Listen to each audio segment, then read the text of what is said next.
Shalom, selamat pagi. Pesan Tuhan minggu ini yang merupakan juga visi buat kita di tahun yang akan datang ya, tahun 2023. Yaitu bagikan kasih Tuhan karena kasih mencelikkan mata yang buta. Nah, diambil dari Yesaya 42 ayat ke-6 dan 7, saya akan bacakan. Aku ini Tuhan telah memanggil engkau untuk maksud penyelamatan, telah memegang tanganmu. Aku telah membentuk engkau dan memberi engkau menjadi perjanjian bagi umat manusia, menjadi terang untuk bangsa-bangsa, untuk membuka mata yang buta, untuk mengeluarkan orang-orang hukuman dari tempat tahanan, dan mengeluarkan orang-orang yang duduk dalam gelap dari rumah penjara. Nah, penekanannya kata yang dari gembala adalah ayat yang ke-7 ya, tentang membuka mata yang buta. Nah, jadi kalau bicara tentang mata yang buta itu, siapa sih yang bisa mengalami kebutaan mata rohani atau spiritual blindness? Itu bisa terjadi sama masih banyak orang ya di luar sana yang belum percaya Tuhan. Kenapa mereka sulit untuk menerima Injil kerajaan Allah? Kenapa mereka tidak bisa melihat Yesus sebagai penyelamat? Ya karena mereka buta matanya, sehingga mereka tidak bisa melihat terang Kristus. Nah, tapi ternyata gini, pesan Tuhan ini datang buat kita. Ya, pesan ini datang buat kita bahwa gini, ternyata yang buta itu gak selalu orang yang belum kenal Tuhan. Ternyata anak-anak Tuhan, orang-orang percaya pun juga bisa yang ngalamin yang namanya kebutaan rohani. Nah, ketika anak-anak Tuhan yang udah sering ibadah, yang udah ikut Tuhan, mengalami kebutaan rohani, ini yang dikatakan masalah besar. Problem besar ini. Kalau anak-anak Tuhan udah ikut Tuhan sampai hari ini masih mengalami kebutaan rohani. Artinya gini, mereka datang ke gereja, mereka dengar kebenaran firman Tuhan, mereka tahu ada visi Tuhan, mereka lihat ada kuasa karya Roh Kudus bekerja secara luar biasa, ada mujizat terjadi, ada perkara-perkara, ada terang yang begitu terang benderang di dalam gereja. Tapi mereka gak bisa lihat itu sebagai sesuatu yang waduh saya harus ngalamin itu. Gak ada tuh. Nah, orang yang rasanya ya biasa aja, ya visi ya oke. Visi cuma sebagai sebuah kalimat yang menguatkan. Dan tentang pekerjaan Tuhan, tentang hal-hal yang lain-lain ya oke lah. Gak terlalu penting juga gitu. Nah, makanya dikatakan ini buat Tuhan, kenapa Tuhan ingatkan buat kita orang-orang percaya tentang spiritual blindness ini, karena bagaimana orang-orang yang ternyata punya dampak gitu, dampaknya gini. Tuhan kan pernah bilang bahwa bagaimana orang buta nuntun orang buta, dua-duanya pasti jatuh ke dalam lubang. Jadi artinya orang buta yang nuntun orang buta pasti jatuh ke dalam lubang. Nah, kalau kitanya buta, kalau orang Kristen aja buta, bagaimana bisa membawa orang buta? Dua-duanya, bukan satu orang, dua-duanya akan masuk lubang. Firman Tuhan juga mengatakan gini, ada orang yang menganggap oh ini jalan lurus. Kadang-kadang orang buta kan gak tahu jalan, oh ini jalannya lurus. Dia gak tahu di depan sana, ternyata ada lubang. Ya, artinya ada kebinasaan, gak tahu. Artinya kenapa Tuhan ingatkan kita orang percaya, jangan sampai gini, kita udah bertahun-tahun jadi anak Tuhan, jadi orang Kristen, tapi tetap buta sampai akhirnya ujungnya maut. Makanya diingatkan untuk itu. Nah, jadi kita juga mesti paham dulu apa sih sebenarnya spiritual blindness, apa sih sebetulnya kebutaan rohani. Nah, apa bedanya sama orang yang lemah rohani? Yang buta rohani sama yang lemah rohani sama nggak? Beda. Nah, orang yang lemah rohani gini, orang yang artinya tadinya dia kuat, tadinya dia bergairah, tadinya dia betul-betul bisa tangkap rencana Tuhan, ada kehendak Tuhan. Tapi kadang-kadang ada di dalam satu titik ya, terutama waktu kemarin pandemi, ibadah kagak bisa. Kadang-kadang kesibukan di rumah, ada masalah-masalah yang harus dihadapi, sampai akhirnya kadang-kadang baca Alkitab berkurang, doa berkurang. Orang-orang bisa jadi lemah rohani. Kadang-kadang perlu kita sadari bahwa nggak tahu ya, kalau saya sendiri ibadah online itu sebetulnya nggak terlalu membangun roh saya gitu loh. Orang bilang ya ibadah online atau nonton ibadah online. Buat saya mah beda tipis. Kadang-kadang memang sebenarnya lebih ke nonton ibadah online. Jadi artinya begitu dengar gereja buka, bisa ibadah lagi, tatap muka. Ini saya bergairah. Dan banyak orang yang bergairah, wah luar biasa. Artinya dia tahu kebutuhan untuk bisa bangkit kembali, kebutuhan untuk membangun kerohanian. Mereka tahu harus datang sama Tuhan untuk mengejar Tuhan.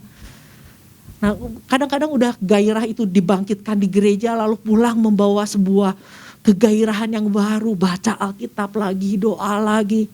Nah ini yang Tuhan, ini yang terjadi dengan orang-orang yang tadinya lemah, dan Tuhan kan bilang yang letih, lesu, berbeban berat. Artinya ada gak orang yang letih, lesu, berbeban berat? Pasti ada. Orang percaya bisa letih, lesu, berbeban berat. Makanya Tuhan bilang, datang kepadaku. Aku akan memberikan kekuatan, aku akan menyegarkan kamu kembali. Nah, kalau orang-orang yang letih, lesu, berbeban berat ini datang, meresponi panggilan Tuhan, mereka bisa kuat kembali.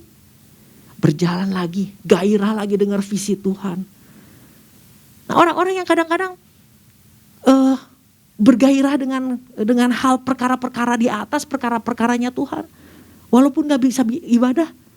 Waktu kemarin ini ya, kita hampir 2 tahun gak bisa ibadah. Tetap mau dengar khotbah. Walaupun cuma dengar lihat dari YouTube. Tapi ada gairah itu untuk, waduh saya butuh ini. Artinya orang-orang ini adalah orang-orang jujur, orang-orang yang memang tahu bahwa tanpa Tuhan itu kekuatan dia akan berkurang. Nah beda sama orang-orang yang buta rohani. Orang-orang percaya yang buta rohani itu dia nggak ngerasa dia lemah. Problemnya gitu.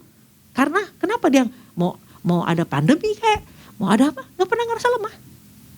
Karena memang tidak pernah merasa bergairah. Karena memang dari awalnya dia gak pernah merasa menggebu-gebu di dalam Tuhan. Jadi ya ceper gitu. Lempeng aja gitu. Buat dia itu kalau sampai terjadi gejolak di dalam hidup dia itu kalau ada masalah keuangannya berkurang. Baru cari pendeta. Nah ini yang namanya orang-orang yang hidupnya ikut Tuhan, ya udah visi mah visi. Gak peduli, gak mau tahu juga. Ayo datang pengurapan Roh Kudus. Gak usah diurapin juga bisa kan. Ayo kita dengar firman Tuhan. Ini ada pekerjaan Tuhan. Ada hal-hal yang gini-gini. Perkara-perkara yang di atas. Perkara-perkara Tuhan. Rencana Tuhan. Hal yang Tuhan mau lakukan. Ya udah sok aja duluan lah. Sama ikut aja. Tapi gak ikut. Tapi memang itulah. Gak tertarik. Gak tertarik dengan perkara-perkara di atas. Gak tertarik dengan perkara-perkara rohani. Artinya ikut Tuhan bertahun-tahun, dia buta rohani. Dan merasa, aku baik-baik aja. Gak ada masalah dengan aku. Masalahnya cuma kalau ada keuangannya terganggu. Nah ini yang saya mengajak kita baca di Lukas 18.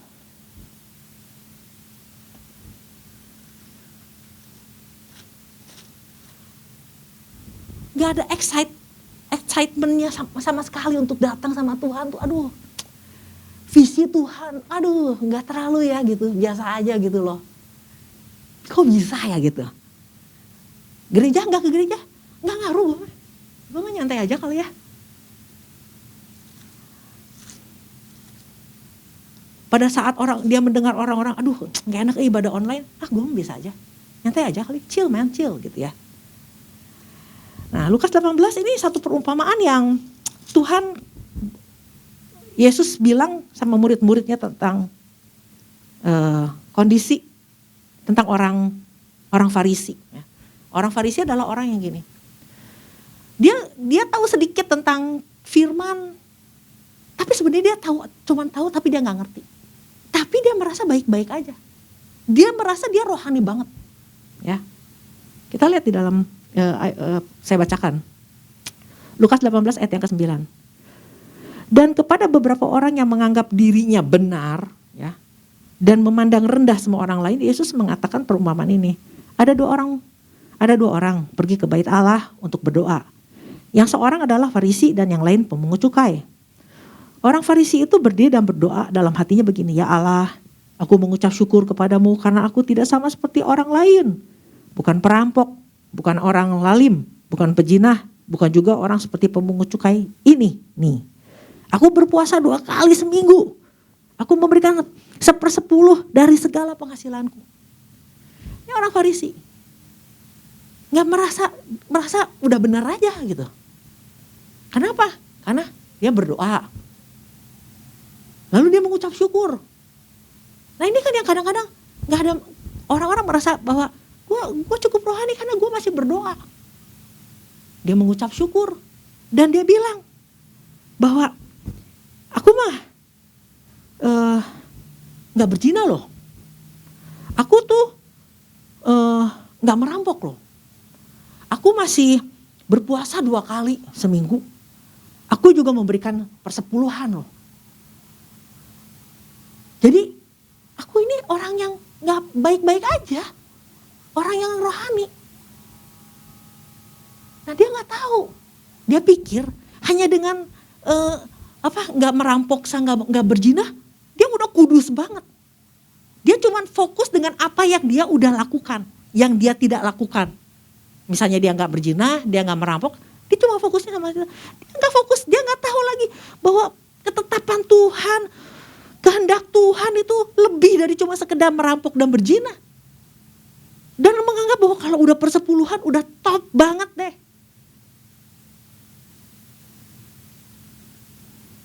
Kalau apalagi kalau udah puasa, yang lain mah gak puasa, gue puasa.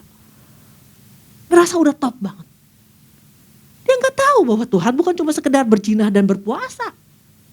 Kehendak Tuhan banyak. Hukum-hukum Tuhan juga dia gak kenal, gak tahu. Yang lainnya seperti apa, tapi merasa udah top karena udah pakai jubah, udah berdoa. Nah, kadang-kadang standar ini dipegang sama orang-orang percaya. Dia udah benar banget. Dia nggak tahu tentang visi Tuhan seperti apa, rencana Tuhan seperti apa, kekudusan itu yang Tuhan mau seperti apa, menjadi serupa dengan Kristus itu seperti apa.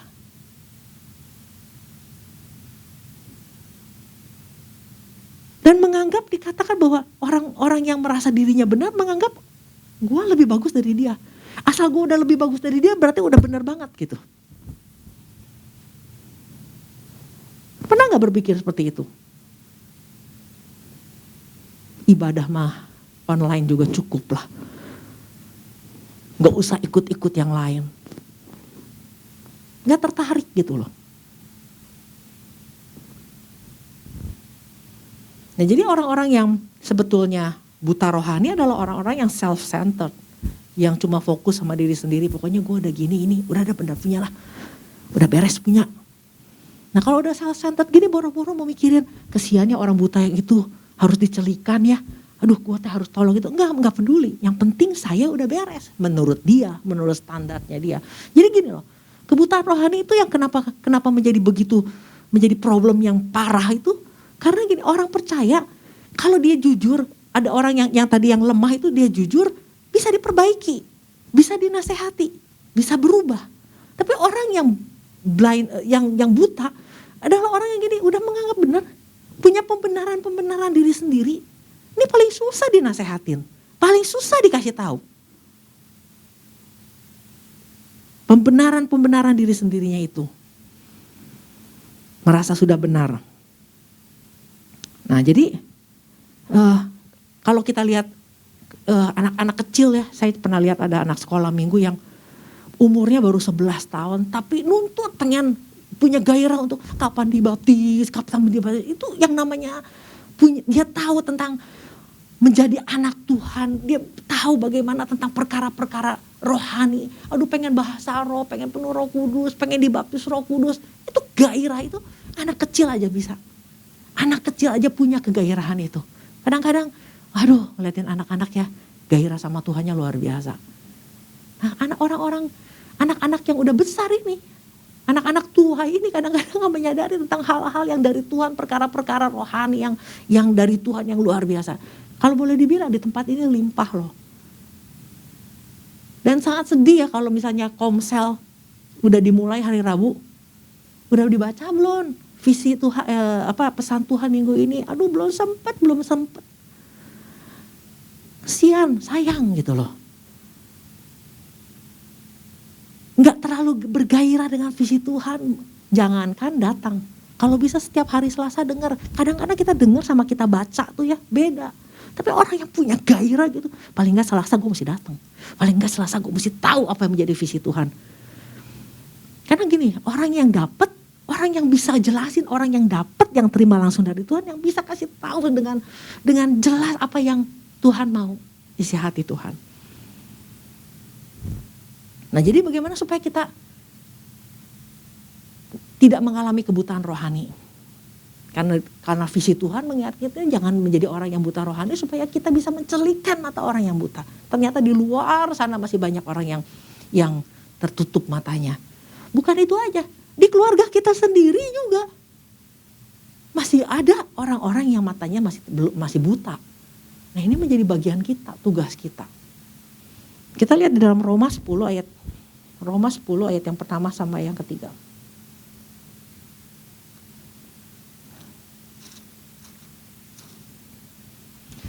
Saudara-saudara, keinginan hatiku dan doaku kepada Tuhan ialah supaya mereka diselamatkan. Sebab aku dapat memberi kesaksian tentang mereka bahwa mereka sungguh-sungguh giat untuk Allah, tetapi tanpa pengertian yang benar.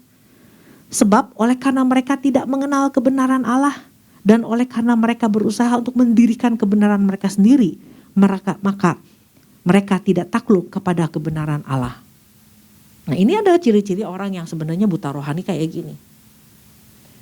Nah jadi supaya kita gak buta rohani, caranya benar. Yang pertama adalah harus paham dulu tujuan Tuhan menyelamatkan kita, yaitu untuk keselamatan kita, untuk keselamatan. Ya di sini dikatakan kepada Tuhan ialah keinginan hatiku dan doaku kepada Tuhan ialah supaya mereka diselamatkan. Mesti paham dulu. Tuhan memilih kita untuk kita diselamatkan. Bukan supaya kita hidup nyaman. Nah, orang-orang yang buta rohani kan kadang-kadang orang yang merasa yang penting nyaman. Yang penting gini, udahlah praktis aja. Enggak, Tuhan ingin kita semua diselamatkan. Nah untuk itu kenapa Tuhan begitu ingin kita diselamatkan, betul-betul sampai akhirnya kita diselamatkan. Makanya Tuhan kasih visi. Tuhan kasih hal-hal yang perkara-perkara rohani. Tuhan kasih pernyataan Roh Kudus. Tuhan mau kita semuanya dibaptis Roh Kudus. Tuhan mau supaya kita penuh Roh Kudus. Supaya kita berjalan di dalam tuntunan arah Roh Kudus. Supaya ada firman Tuhan yang menuntun langkah kita. Ada rencana-rencana Tuhan, ada purpose Tuhan. Dan Tuhan mau kita tahu purpose kita setiap kita masing-masing. Supaya apa? Tujuannya cuma satu, bukan supaya nyaman. Supaya kita diselamatkan. Hari ini kita belum tahu kita selamat apa enggak kan? Karena bisa aja kita buang keselamatan kita di tengah jalan. Nah kalau orang-orang yang buta rohani dia nggak tahu tentang keselamatan itu. Dia cuma taunya bahwa ikut Tuhan tuh kudu nyaman aja. Makanya mau ibadah online kayak nggak jadi masalah. Yang penting nyaman.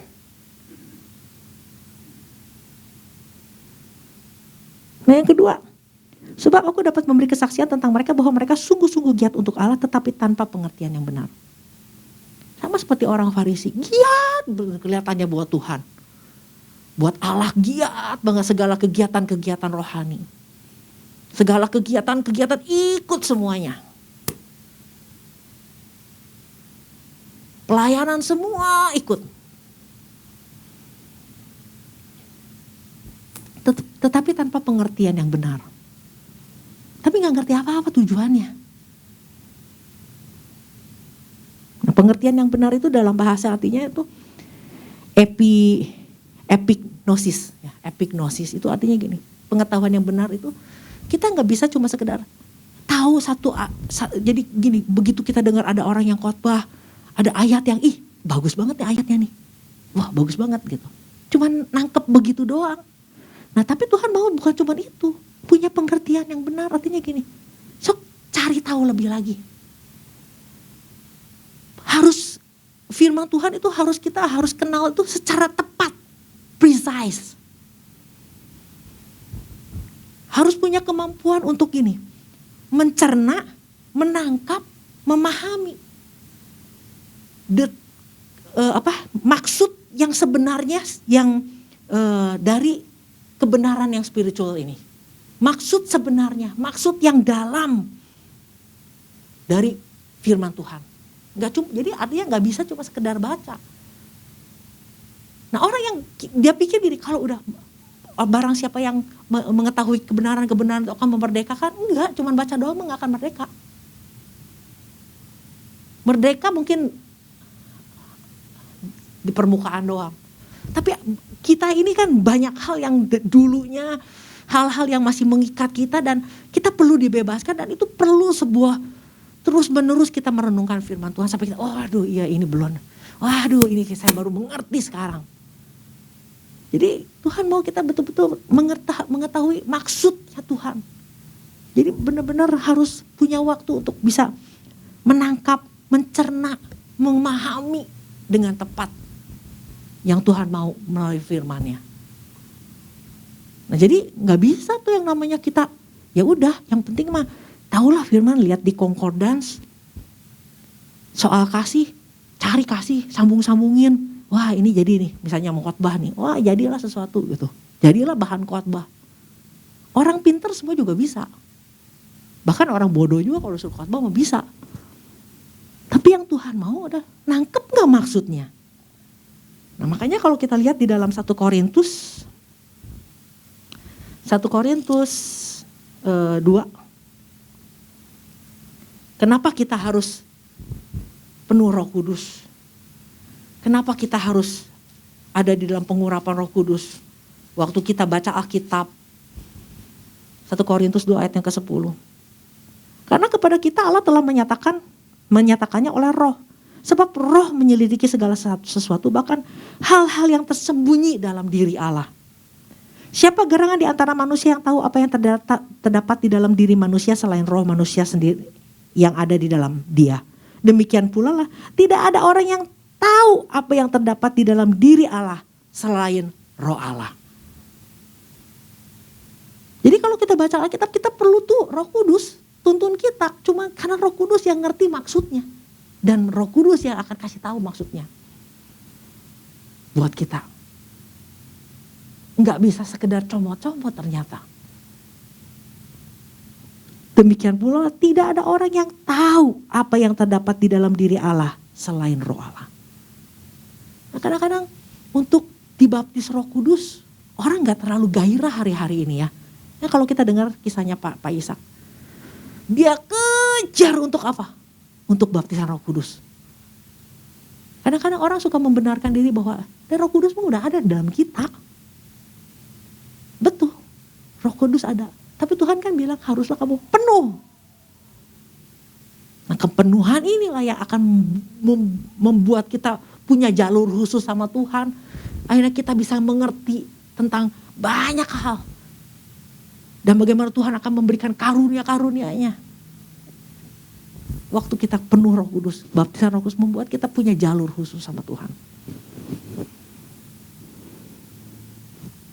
Jangan membenarkan bahwa gak perlu. Karena Tuhan juga bilang, haruslah kamu penuh dengan Roh Kudus. Dan bagaimana seorang Petrus menjadi berubah? Dari mana? Dia berubah karena dia penuh Roh Kudus. Nah, jadi kalau jadi gini loh, kita pernah dengar kisah tentang 2 murid yang lagi jalan ke Emmaus. Dia merasa bahwa Yesus itu sebenarnya harusnya menyelamatkan bangsa Israel dari penjajahan. Dia gak ngerti, gak paham. Nah, sampai akhirnya mereka ketemu Yesus dalam perjalanan, mereka tetap buta. Mereka gak bisa lihat itu Yesus, mereka gak kenalin itu Yesus. Sampai akhirnya Yesus tinggal dengan mereka, berjalan bersama dengan mereka. Sampai akhirnya Yesus harus menerangin dari kitab Musa sampai kitab nabi-nabi, diterangin semuanya. Sampai akhirnya dia baru sadar. Terbukalah, tercelik matanya bahwa itu Yesus. Sama kita juga. Kebenaran firman Tuhan. Kita mesti tinggal bersama karena ini firman Tuhan adalah Yesus sendiri. Kita mesti tinggal di dalamnya dan dikatakan harus baca dari kitab perjanjian lama sampai kitab Wahyu untuk memahami itu. Nggak semudah kita, kayaknya orang kan kadang-kadang gampang banget sih ikut Tuhan gitu loh.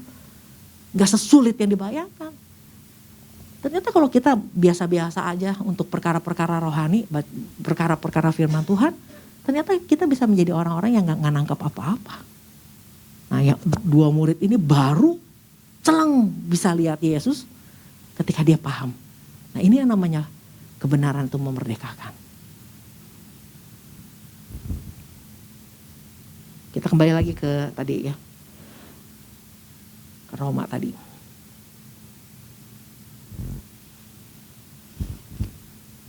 Mereka sungguh giat untuk Allah, bagus giat untuk Allah. Tetapi harus dengan pengertian yang benar. Ayat yang ketiga, sebab oleh karena mereka tidak mengenal kebenaran Allah. Mereka tidak mengenal kebenaran Allah. Mengenal kebenaran Allah itu artinya agnoeo. Ya.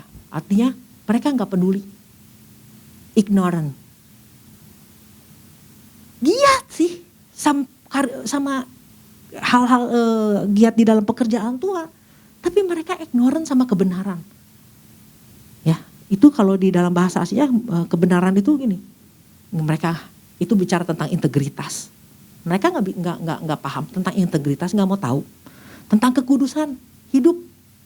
Mereka juga nggak tahu tentang kebenaran, tentang kondisi yang bisa diterima sama Tuhan itu seperti apa, tentang keadilan, tentang kesempurnaan moral yang dari Tuhan. Nah, itu yang sebenarnya Tuhan lagi mau ajarin kita. Tentang koreksi. Tuhan mau koreksi hidup kita. Ini sebenarnya kebenaran-kebenaran ini yang Tuhan mau ajar kita. Nah, ini kan yang semua ini yang tadi orang Farisi itu gak punya. Dia cuma punyanya yang dia tahu cuma pokoknya udah persepuluhan dan udah puasa, udah dia gak berzina, gak merampok. Tapi ternyata masih banyak ya tentang kesempurnaan moral itu urusan panjang lebar. Nah, kadang-kadang orang tidak mau peduli dengan perkara-perkara itu. Dan ayat yang ketiga juga dikatakan gini. Dan oleh karena mereka berusaha untuk mendirikan kebenaran mereka sendiri, maka mereka tidak takluk kepada kebenaran Allah. Nah, ini yang menjadi problem besar itu karena mereka mendirikan kebenaran mereka sendiri. Udah buta, dikasih tahu kagak bisa. Nah, oleh karena itu biarlah kita renungkan lagi coba. Apakah kita orang-orang yang bergairah dengan perkara-perkara yang dari Tuhan, perkara-perkara di atas, perkara-perkara visi Tuhan, bergairah dengan datang sama Tuhan, menyembah Tuhan, memuji Tuhan. Masih ada gairah ke situ enggak? Jangan udah enggak bergairah menganggap bahwa diri, enggak, gue tetap masih menyala-nyala buat Tuhan. Gue masih ngerti, gue masih doa, masih puasa lagi. Enggak kayak dia kagak puasa.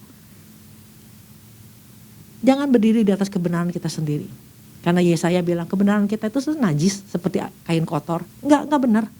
Kebenaran satu-satunya yang harus kita berdiri di atasnya adalah dari Yesus Kristus Tuhan. Oleh karena itu biarlah pagi hari ini kita cek lagi. Am I blind atau cuma lemah? Orang lemah bisa dikuatkan. Demikian firman Tuhan, Tuhan berkati.